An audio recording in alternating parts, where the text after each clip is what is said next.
Vismazāk apmeklētā šajā tūkstošgadē tā tiekot raksturotas 1. jūnija pašvaldību vēlēšanas.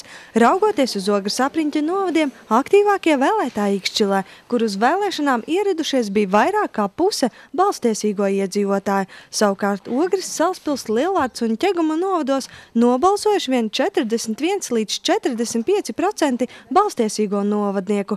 Pašvaldību vadītāji teica, iemeslu esot daudz, piemēram, neticība valsts kopējai politikai.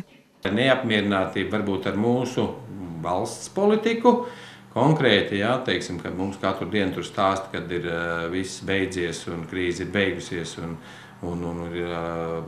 mēs esam līderi Eiropā un mums ir izaugsme un viss, bet būtībā iedzīvotāji to nejūt. Un tas ir tāds, zinām, veida protests, es domāju. Es šajā gadījumā negribētu to domāt, ka īsti konkrēti pret pašvaldības darbu, ja, bet pret valsts politiku kā tādu kopumā. Es domāju, ka tas tādā zināmā mērā iedzīvotāji mēģina protestēt, ja, būdami mazāk aktīvi vēlēšanās, varbūt kā mēs to gribētu. Nē, piedalījos. Tāpēc, kad nezināju, pa ko balsot. Jūsuprāt, tā viena balss neko nemaina? Es domāju, ka nemaina. It kā jau, ja visi tā domās, tad arī maina. Bet es ceru, ka tā nedomā pārējie.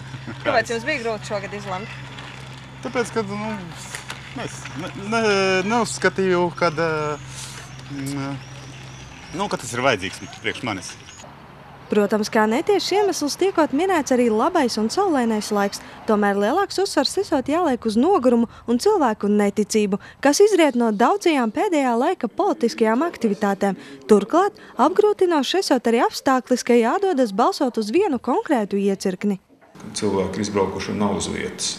Tas varbūt viens no aspektiem, jo tas arī tautas skaitīšana parādīja, ka pēc deklarētiem iedzīvotājiem šeit uz vietas mums ir mazāk nekā deklarējušies.